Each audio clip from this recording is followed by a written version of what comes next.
साथियों नमस्कार, मैं हूं शैलेंद्र कुमार और यह है सिद्धार्थ क्लासेस। आज के इस सेशन में आपका स्वागत है और इस सेशन के अंतर्गत हम लोग बात करेंगे इतिहास के उन सभी प्रश्नों को जो पिछले कई सालों से सभी परीक्षाओं में बार बार पूछा जाता है। इन प्रश्नों को परीक्षा से पहले एक बार जरूर कर लेंगे। तो आइए दोस्तों शुरू करते हैं और यह प्रश्न जो है प्राचीन इतिहास से संबंधित है। तो आइए दोस्तों शुरू करते हैं। आज का पहला प्रश्न है आपका, प्राचीन भारत के बारे में जानकारी हेतु प्रमुख स्रोतों में से एक धर्म ग्रंथ में कितने वेद हैं? तो 4 वेद हैं। कौन कौन है? ऋग्वेद, यजुर्वेद, सामवेद तथा अथर्ववेद है। नेक्स्ट है, किस वेद में हमें आर्यों के राजनीतिक प्रणाली तथा इतिहास का पता चलता है? तो ऋग्वेद में पता चलता है। नेक्स्ट है, सबसे प्राचीन वेद कौन सा है? तो यह ऋग्वेद है। अगला प्रश्न है, सबसे आधुनिक वेद कौन सा है? अथर्ववेद है। पुराणों में सबसे प्राचीन और प्रमाणिक पुराण कौन सा है? मत्स्य पुराण है। नेक्स्ट है, विष्णु पुराण से हमें किस वंश की जानकारी मिलती है? तो मौर्य वंश की जानकारी मिलती है। मत्स्य पुराण से हमें किस वंश की जानकारी मिलती है? आंध्र सातवाहन वंश की जानकारी मिलती है। नेक्स्ट है, वायु पुराण से हमें किस वंश की जानकारी मिलती है? गुप्त वंश की जानकारी मिलती है। किस वेद में जादू, टोना, तंत्र मंत्र तथा वशीकरण का उल्लेख मिलता है? तो ये ऋग्वेद में मिलता है। नेक्स्ट है, हीनयान का प्रमुख ग्रंथ क्या है? कथा वस्तु है। जैन साहित्य को क्या कहा जाता है? आगम कहा जाता है। जैन धर्म के पारंपरिक इतिहास के बारे में किससे जानकारी मिलती है? कल्पसूत्र से मिलती है। महावीर के जीवन कृतियों की जानकारी किस ग्रंथ में मिलती है? भगवती सूत्र से मिलती है। अर्थशास्त्र नामक पुस्तक के लेखक कौन है? तो ये चाणक्य हैं। चाणक्य को अन्य किस नाम से जाना जाता है? कौटिल्य से या विष्णुगुप्त के नाम से जाना जाता है। नेक्स्ट है कि मौर्यकालीन इतिहास के बारे में हमें जानकारी किससे मिलती है? चाणक्य के अर्थशास्त्र से मिलती है। राजतरंगिणी पुस्तक के लेखक कौन है? कलहन है। राजतरंगिणी से हमें किसके इतिहास के बारे में पता चलता है? तो कश्मीर का इतिहास के बारे में पता चलता है। अरबों की सिंध विजय से संबंधित पुस्तक चचनामा के लेखक कौन है? अली अहमद हैं। संस्कृत भाषा व्याकरण की प्रथम पुस्तक अष्टाध्यायी के लेखक कौन है? तो पाणिनि है। मौर्य के पहले का इतिहास तथा मौर्ययुगीन राजनीतिक अवस्था के बारे में हमें किससे पता चलता है? अष्टाध्यायी से पता चलता है। ज्योतिष ग्रंथ गार्गी संहिता के लेखक कौन है? कात्यायन है। पतंजलि कौन थे? पुष्यमित्र शुंग के पुरोहित थे। किसे इतिहास का पिता कहा जाता है? हेरोडोटस को कहा जाता है। हिस्टोरिका नामक पुस्तक के लेखक कौन है? हेरोडोटस है। सेल्यूकस निकेटर के राजदूत के रूप में चंद्रगुप्त मौर्य के दरबार में कौन आया था? मेगास्थनीज आया था। इंडिका नामक पुस्तक के लेखक कौन है? मेगास्थनीज है। इंडिका में किसके इतिहास का पता चलता है? मौर्ययुगीन समाज तथा संस्कृति के बारे में पता चलता है। सीरिया के राजा अंतियोकस के राजदूत का क्या नाम है जो बिंदुसार के दरबार में आया था? डाइमेकस। मिस्र के राजा टॉलमी फिलाडेल्फिस का राजदूत कौन था जो अशोक के दरबार में आया था? डायोनिसियस। भारत का भूगोल नामक पुस्तक किसने लिखी है? टॉलमी ने लिखी है। नेचुरल हिस्ट्री के लेखक कौन है? प्लिनी। नेक्स्ट है आपका, चीनी यात्री फाहियान 402 ईस्वी में किसके दरबार में आया था? चंद्रगुप्त द्वितीय के दरबार में। फाहियान ने किस राज्य की जनता को सुखी और समृद्ध बताया था? मध्य प्रदेश के। वेनसंग किसके शासनकाल में भारत आया था? हर्षवर्धन के शासनकाल में। वेनसंग भारत में सबसे पहले कहाँ पहुँचा था? कपिसा, जो कि अब अफगानिस्तान में है। वेनसंग भारत में कितने वर्षों तक ठहरा था? 15 वर्षों तक। वेनसंग के भ्रमण वृत्तांत को क्या कहा जाता है? सी युकी कहा जाता है। वेनसंग के अध्ययन के समय नालंदा विश्वविद्यालय के कुलपति कौन थे? आचार्य शिलभद्र थे। बौद्ध धर्म से संबंधित अध्ययन के लिए संयुग्मन भारत कब आया था? 518 ईस्वी में आया था। कौन सा अरबी लेखक मोहम्मद गजनवी के साथ भारत आया था? अल-बरूनी। किताब उल हिंद या तहकीक हिंद नामक पुस्तक के लेखक कौन है? अल-बरूनी है। मार्को पोलो किस देश से यात्रा पर आया था? यह इटली से आया था। नेक्स्ट है, इब्न बतूता द्वारा लिखित पुस्तक रहला किस भाषा में है? या अरबी भाषा में है। रहला नामक पुस्तक में किसका वर्णन किया गया है? भारतीय उपमहाद्वीप के सामाजिक तथा सांस्कृतिक जीवन के बारे में वर्णन किया गया है। नेक्स्ट है कि 1333 ईस्वी में इब्न बतूता किसके दरबार में आया था? मोहम्मद बिन तुगलक के दरबार में आया था। कौन सा एक तिब्बती लेखक था जिसने कंगियोर तथा टंगियोर नामक ग्रंथ की रचना की थी? तारानाथ। सर्वप्रथम भारत वर्ष का जिक्र किस अभिलेख में हुआ है? हाथी गुम्फा अभिलेख में। सर्वप्रथम भारत को इंडिया किसने कहा है? यूनानियों ने कहा है। सती प्रथा का पहला लिखित साक्ष्य किस अभिलेख से प्राप्त होता है? एरन अभिलेख से। सर्वप्रथम दुर्भिक्ष यानी अकाल की जानकारी किस अभिलेख से प्राप्त होता है? सौगौरा अभिलेख से। रेशम बुनकरों की जानकारी किस अभिलेख से प्राप्त होता है? मंदसौर के अभिलेख से। किस कश्मीरी नवपाषाणिक प्रस्थल से गड्ढा घर का साक्ष्य मिला है? बुर्ज होम से मिला है। प्राचीनतम सिक्कों को साहित्य में क्या कहा जाता है? कांस्यार्पण कहा जाता है। सिक्कों का अध्ययन क्या कहा जाता है? न्यूमिस्मेटिक कहलाता है। किन सिक्कों को आज सिक्का भी कहा जाता है? प्राचीनतम सिक्कों को आज सिक्का भी कहा जाता है। सर्वप्रथम सिक्कों पर लेख लिखने का कार्य किन शासकों ने किया? यवन शासकों ने। किस गुप्त शासक के काल में बिना बजाती हुई मुद्रा वाले सिक्के प्राप्त हुए हैं? समुद्रगुप्त के। भारत के किस स्थान से रोमन सिक्के प्राप्त हुए हैं? अरिकमेंडू से, जो कि वर्तमान में पुदुचेरी में है। हाथी गुम्फा अभिलेख का संबंध किस शासक से है? कलिंगराज खारवेल से। गिरनार अभिलेख का संबंध किस शासक से? रुद्रदामन से। नासिक अभिलेख का निर्माण किसने करवाया था? गौतमी बालश्री ने। नासिक शिलालेख से किस राजा के बारे में जानकारी मिलती है? गौतमीपुत्र सतकर्णी के। इलाहाबाद के अशोक स्तंभ पर प्रयाग प्रशस्ति नामक स्तंभ लेखन किसने करवाया था? समुद्रगुप्त ने। ऐहोल अभिलेख का संबंध किस शासक से है? पुलकेशिन द्वितीय। अशोक के किस अभिलेख से कलिंग युद्ध का वर्णन मिलता है? 13वें से। अशोक के शिलालेख को सर्वप्रथम किसने पढ़ा था? जेम्स प्रिंसेप ने, जो कि 1837 में पढ़ा था। प्राचीन लिपियों को पढ़ने का प्रयास सर्वप्रथम किसने किया था? सर विलियम जोन्स ने। भिटारी अभिलेख का संबंध किस शासक से है? स्कंदगुप्त से। कालिदास के बारे में वर्णन कहाँ से मिलता है? तो पुलकेशिन द्वितीय की ऐहोल प्रशस्ति से। नेक्स्ट है, मंदसौर अभिलेख के रचनाकार कौन थे? वत्स भट्टी। मंदसौर अभिलेख का संबंध किस राजा से है? मालवा नरेश जशोवर्मन से। ग्वालियर अभिलेख का संबंध किस राजा से है? प्रतिहार नरेश भोज से। नेक्स्ट है, अगला प्रश्न है, हर्षवर्धन के धार्मिक उद्देश्य से किए गए भूमि दान का वर्णन के सभी लेख में किस लेख में किया गया है? तो ये बांसखेड़ा अभिलेख में किया गया है। देवपाड़ा अभिलेख का संबंध किस राजा से है? बंगाल शासक विजयसेन से। अशोक नहर व्यवस्था के बारे में उल्लेख अशोक का नहर व्यवस्था के बारे में उल्लेख किस अभिलेख में मिलता है? तो गिरनार अभिलेख में। जिस काल में मनुष्य द्वारा किया गया कोई भी लिखित विवरण नहीं मिलता है, उस काल को क्या कहा जाता है? प्रागैतिहासिक काल कहते हैं। मानव विकास के उस काल को क्या कहते हैं जिसका विवरण लिखित रूप में उपलब्ध है? इतिहास कहते हैं। नेक्स्ट है, किस काल के लेख अभी तक नहीं पढ़ा जा सका है? आद्य ऐतिहासिक काल का। पूर्व पाषाण युग के मानव की जीविका का मुख्य आधार क्या था? शिकार। आगे की खोज किस काल में हुई थी? पूर्व पाषाण काल में। पहिए का आविष्कार आगे का नहीं, आग की खोज किस काल में हुई थी? पूर्व पाषाण काल में। पहिए का आविष्कार किस काल में हुआ था? नवपाषाण काल में। नेक्स्ट है कि मनुष्य द्वारा अस्थायी निवास का प्रचलन किस काल में आया था? नवपाषाण काल में। इतिहासकारों के अनुसार मनुष्य का पहला पालतू जानवर कौन था? कुत्ता था। मनुष्य ने सर्वप्रथम किस धातु का प्रयोग किया? तांबा का। मनुष्य द्वारा बनाया गया सर्वप्रथम औजार कौन सा था? कुल्हाड़ी था। नेक्स्ट है, मनुष्य द्वारा बनाया गया सर्वप्रथम हथियार कुल्हाड़ी के साक्ष्य कहाँ से मिलते हैं? तो अदिरमपक्कम तमिलनाडु का एक स्थान है, वहीं से प्राप्त होता है। कृषि का आविष्कार किस काल में हुआ था? नवपाषाण काल में। कृषि के लिए अपनाई गई सबसे प्राचीन फसल कौन सी है? जौ तथा गेहूँ। कृषि का प्रथम साक्ष्य कहाँ से प्राप्त हुआ है? मेहरगढ़ से। सर्वप्रथम किसने 1863 ईस्वी में भारत में पूरा पाषाणकालीन औजारों की खोज की? रॉबर्ट ब्रूस फुट ने। भारत का सबसे प्राचीन नगर कौन सा है? मोहनजोदड़ो। सिंधी भाषा में मोहनजोदड़ो को क्या कहा जाता है? मृतकों का टीला। भारत में मनुष्य से संबंधित सबसे पहला प्रमाण कहाँ से मिलता है? नर्मदा घाटी से। सिंधु सभ्यता काल क्या था? 2400 ईसा पूर्व से 1700 ईसा पूर्व तक। सिंधु सभ्यता के काल का निर्धारण किस विश्लेषण पद्धति द्वारा किया जाता है? रेडियो कार्बन पद्धति द्वारा। हड़प्पा की खोज किसने की थी? राय बहादुर दयाराम साहनी ने 1921 ईस्वी में। नेक्स्ट है, सिंधु सभ्यता का प्रमुख बंदरगाह कौन सा था? लोथर, जो कि गुजरात में है। सिंधु घाटी सभ्यता का स्थल कालीबंगन किस राज्य में है? तो यह राजस्थान में। सिंधु घाटी सभ्यता का सबसे बड़ा अन्नागार कहाँ मिला है? मोहनजोदड़ो में। सिंधु घाटी सभ्यता में अग्निकुंड कहाँ से प्राप्त हुए हैं? लोथल एवं कालीबंगन से। तो दोस्तों, ये 100 प्रश्न पूरा हो गया। वीडियो को कृपया लाइक कर देंगे और शेयर कर देंगे। चलते हैं अगले प्रश्न की ओर। 101वां प्रश्न है, सिंधु घाटी सभ्यता में नर्तकी की एक कान से मूर्ति कहाँ से मिलती है? तो मोहनजोदड़ो से मिलती है। सिंधु घाटी सभ्यता के लोगों ने नगरों तथा घरों को बनाने में कौन सी पत्ती को अपनाया था? तो ग्रिड पत्ती को अपनाया था।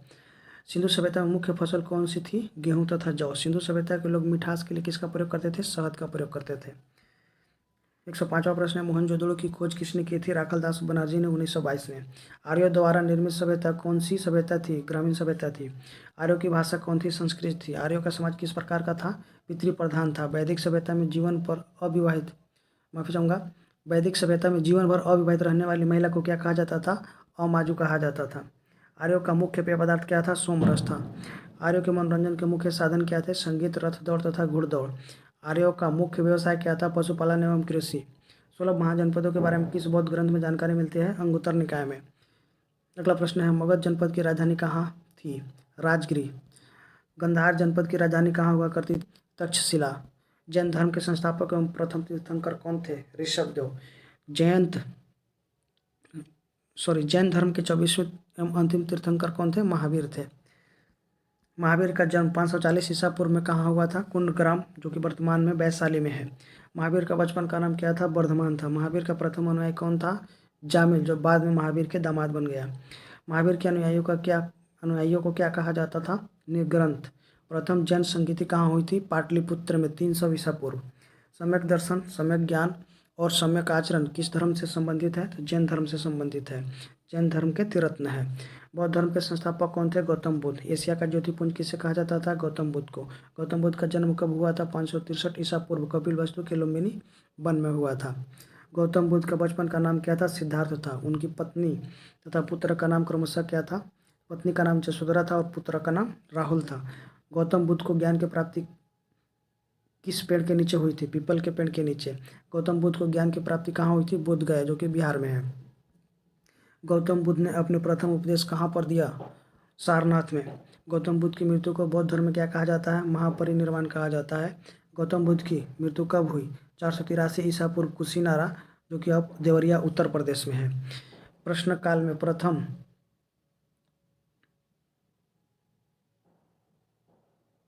किस शासक के शासनकाल में प्रथम बौद्ध संगीति हुई थी? अजात शत्रु के। प्रथम बौद्ध संगीति कब हुई थी? 483 ईसा पूर्व। प्रथम बौद्ध संगीति की अध्यक्षता किसने की थी? महाकश्यप ने। द्वितीय बौद्ध संगीति कहाँ पर हुई थी? वैशाली, 383 ईसा पूर्व में। द्वितीय बौद्ध संगीति किसके शासनकाल में हुई थी? कालाशोक के शासनकाल में। द्वितीय बौद्ध संगीति की अध्यक्षता किसने की थी? साबक कामी ने। सम्राट अशोक के शासनकाल में पाटलिपुत्र में कौन सी बौद्ध संगीति हुई थी? तृतीय बौद्ध संगीति, 255 ईसा पूर्व। कनिष्क के शासनकाल में कुंडल वन में कौन सी बौद्ध संगीति हुई थी? चौथी, प्रथम ईस्वी शताब्दी में। नंद वंश का अंतिम शासक कौन था? घनानंद। मौर्य वंश की स्थापना किसने की थी? चंद्रगुप्त मौर्य ने। चंद्रगुप्त मौर्य किस धर्म का अनुयायी था? जैन धर्म का। चंद्रगुप्त मौर्य का विवाह किसकी पुत्री कार्नेलिया से हुआ था? सेल्यूकस निकेटर की पुत्री कार्नेलिया से हुआ था। चंद्रगुप्त मौर्य के बाद मगध साम्राज्य का राजा कौन बना? बिंदुसार। अमित्र घात के नाम से किसे जाना जाता है? बिंदुसार को। बिंदुसार के बाद मगध साम्राज्य के राजगद्दी पर कौन बैठा था? अशोक। अशोक ने बौद्ध धर्म के प्रचार के लिए अपने पुत्र महेंद्र एवं पुत्री संमित्रा को कहाँ भेजा था? श्रीलंका। 1750 ईस्वी में अशोक के शिलालेखों की खोज सर्वप्रथम किसने की थी? पॉडेट्रिक फैंथलर ने। अशोक किस शिलालेख में धम्म व्याख्या की गई है? अशोक के किस शिलालेख में धम्म की व्याख्या की गई है? 11वीं शिलालेख में। अशोक के शिलालेखों की संख्या कितनी है? 14। अशोक के स्तंभ लेखों की संख्या कितनी है? 7। सिकंदर किसका शिष्य था? अरस्तु का। सिकंदर का सेनापति कौन था? Seleucus Nicator. शुंग वंश की स्थापना किसने की थी? पुष्यमित्र शुंग ने। शुंग वंश का अंतिम शासक कौन था? देवभूति। कण्व वंश की स्थापना किसने की थी? वासुदेव। कण्व वंश का अंतिम शासक कौन था? सुशर्मा। सातवाहन वंश का स्थापना किसने किया था? सिमुक। नोट में कुछ तथ्य दिया गया है। भारत पर आक्रमण करने वाले विदेशी आक्रमणकारियों का क्रम किस प्रकार था? सबसे पहले यूनानी, उसके बाद शक, उसके बाद पहलव, उसके बाद कुषाण। गुप्त वंश का संस्थापक कौन था? श्रीगुप्त। गुप्त वंश का प्रथम सम्राट कौन था? चंद्रगुप्त प्रथम। गुप्त संवत की शुरुआत किसने की थी? चंद्रगुप्त प्रथम ने। हीनयान तथा महायान किस धर्म के दो भाग है? बौद्ध धर्म का। चंद्रगुप्त प्रथम के बाद गुप्त वंश का शासक कौन बना? समुद्रगुप्त। किस शासक को भारत पर नेपोलियन कहा जाता है? माफी चाहूँगा। किस शासक को भारत का नेपोलियन कहा जाता है? समुद्रगुप्त को। हर्षेन किसके दरबार में रहते थे? समुद्रगुप्त के। कनिष्क किस वंश का शासक था? कुषाण वंश का। गांधार शैली एवं मथुरा शैली का विकास किसके शासनकाल में हुआ था? कनिष्क के शासनकाल में। अगला प्रश्न है, किसे भारत का आइंस्टीन कहा जाता है? नागार्जुन को। आइंस्टीन। माध्यमिक सूत्र की रचना किसने की थी? नागार्जुन ने। नालंदा विश्वविद्यालय की स्थापना किसने की थी? कुमारगुप्त ने। गुप्त वंश का अंतिम शासक कौन था? विष्णुगुप्त। गुप्त काल में ऐसी भूमि जो ज्योति ने योग्य नहीं थी, उसे क्या कहा जाता था? जोतने योग्य नहीं थी, उसे सील कहा जाता था। नेक्स्ट है, गुप्त काल में ग्राम समूह की छोटी इकाई को क्या कहा जाता था? पेट। गुप्त काल में कौन सा शहर सर्वाधिक महत्वपूर्ण व्यापारिक केंद्र था? उज्जैन। गुप्त काल में स्वर्ण मुद्राओं को क्या कहा जाता था? दिनार। गुप्त सम्राट किसके अनुयायी थे? वैष्णव धर्म के। धन्वंतरी किसके दरबार में आयुर्वेद आचार्य थे? चंद्रगुप्त द्वितीय के। चंद्रगुप्त द्वितीय के शासनकाल में संस्कृत भाषा के सबसे प्रसिद्ध कवि कौन थे? कालिदास। गुप्त काल में लिखित पुस्तक पंचतंत्र के लेखक कौन थे? विष्णु शर्मा। सूर्य सिद्धांत नामक ग्रंथ की रचना किसने की? आर्यभट्ट ने। भारतीय इतिहास का स्वर्ण युग किस काल को कहा जाता है? गुप्त काल को कहा जाता है। अभिज्ञान शाकुंतलम के लेखक कौन है? कालिदास। पल्लव वंश का संस्थापक कौन था? सिंह विष्णु। पल्लव वंश की राजधानी कहाँ थी? कांचीपुरम। महेंद्र वर्मन प्रथम, नरसिंह वर्मन प्रथम, परमेश्वर वर्मन प्रथम, नरसिंह वर्मन द्वितीय, नंदी वर्मन द्वितीय किस वंश के शासक थे? तो ये पल्लव वंश के शासक थे। मत विलास प्रहसन की रचना किसने की थी? महेंद्र वर्मन ने। महाबलीपुरम का एकाश्म मंदिर का निर्माण किसने करवाया था? नरसिंह वर्मन। कांचीपुरम के कैलाश मंदिर का निर्माण किसने करवाया था? नरसिंह वर्मन द्वितीय ने। कांचीपुरम के मुक्तेश्वर मंदिर तथा बैकुंठ पेरुमल मंदिर का निर्माण किसने करवाया था? नंदी वर्मन द्वितीय ने। पल्लव वंश का अंतिम शासक कौन था? अपराजित वर्मन था। राष्ट्रकूट वंश का संस्थापक कौन था? दंतिदुर्ग। कृष्ण प्रथम, गोविंद तृतीय, अमोघ वर्ष, कृष्ण द्वितीय, इंद्र तृतीय तथा कृष्ण तृतीय किस वंश के राजा थे? तो ये सभी राष्ट्रकूट वंश के राजा थे। राष्ट्रकूट वंश की राजधानी कहाँ थी? मनकीर या मानखेत। राष्ट्रकूट वंश का प्रथम शासक कौन था? ध्रुव था। किस राष्ट्रकूट शासक ने प्रतिहार वंश के शासक नागभट्ट द्वितीय को पराजित किया था? गोविंद तृतीय। हर्यक वंश का संस्थापक कौन था? बिंबिसार। राष्ट्रकूट वंश के किस शासक के शासनकाल में अरब निवासी अल मसूदी भारत आया था? इंद्र तृतीय। किस राष्ट्रकूट शासन के शासन में प्रतिहार वंश के शासक वत्सराज एवं पाल वंश के साथ साथ धर्मपाल को पराजित किया था? ध्रुव। नेक्स्ट है, राष्ट्रकूट वंश का अंतिम शासक कौन था? कृष्ण तृतीय। महाराष्ट्र में स्थित एलोरा एवं एलिफेंटा गुफाओं का निर्माण किस शासकों के शासनकाल में हुआ था? राष्ट्रकूट के शासनकाल में। कल्याणी के चालुक्य वंश की स्थापना किसने की थी? तैलप द्वितीय ने। वातापी के चालुक्य वंश के स्थापना किसने की थी? राजा जयसिंह। नेक्स्ट है, पुलकेशिन प्रथम, पुलकेशिन द्वितीय, विजयादित्य तथा कीर्तिवर्मन किस वंश के राजा थे? ये सभी चालुक्य वंश वातापी के राजा थे। विक्रमादित्य षष्टम, तैलप द्वितीय तथा सोमेश्वर किस वंश के राजा थे? चालुक्य वंश के ही राजा थे, लेकिन ये कल्याणी के थे और ये लोग वातापी के थे। वेंगी के चालुक्य वंश के संस्थापक कौन थे? विष्णुवर्धन। चोल वंश का संस्थापक कौन था? विच्छालय। चोल वंश की राजधानी कहाँ हुआ करती थी? तंजावुर। प्रांतक प्रथम, राजराज प्रथम, राजेंद्र प्रथम तथा कुलोत्तुंग किस वंश के राजा थे? चोल वंश के राजा थे। तंजौर का राजराजेश्वर शिव मंदिर का निर्माण किसने करवाया था? राजराज प्रथम ने। चोल काल में किस विद्यालय के रखरखाव की भूमि को क्या कहा जाता था? शाला भोग। चोल वंश का अंतिम राजा कौन था? राजेंद्र तृतीय। चोल काल में सोने के सिक्के क्या कहलाते थे? कलंजू कहलाते थे। नटराज प्रतिमा किस काल की एक उत्कृष्ट कला है? चोल काल की। चोल काल में विष्णु के उपासक क्या कहलाते थे? अलवार। चोल काल में शिव के उपासक को क्या कहा जाता था? नयनार। पाल वंश का संस्थापक कौन था? गोपाल।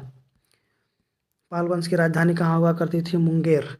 विक्रमशिला विश्वविद्यालय की स्थापना किसने की थी? धर्मपाल, देवपाल, नारायणपाल, महिपाल तथा नयपाल किस वंश के राजा थे? ये सभी पाल वंश के राजा थे।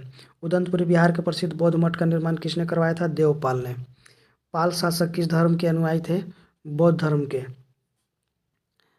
नालंदा में एक बौद्ध विहार बनवाने के लिए किस राजा ने 5 गांव दान में दिए थे? देवपाल ने। पृथ्वीराज राजों की रचना किसने की थी? चंद्रबरदाई ने। तो दोस्तों, ये था आज का इतिहास, प्राचीन इतिहास से संबंधित महत्वपूर्ण प्रश्न, जो कि आगामी सभी परीक्षाओं के लिए अति महत्वपूर्ण है। तो दोस्तों, वीडियो कैसा लगा कमेंट बॉक्स में जरूर बताएंगे। इस चैनल पर अगर आप नए हैं तो चैनल को सब्सक्राइब करेंगे, लाइक करेंगे, शेयर करेंगे। Thanks for watching. मिलते हैं नेक्स्ट वीडियो में, तब तक के लिए नमस्कार।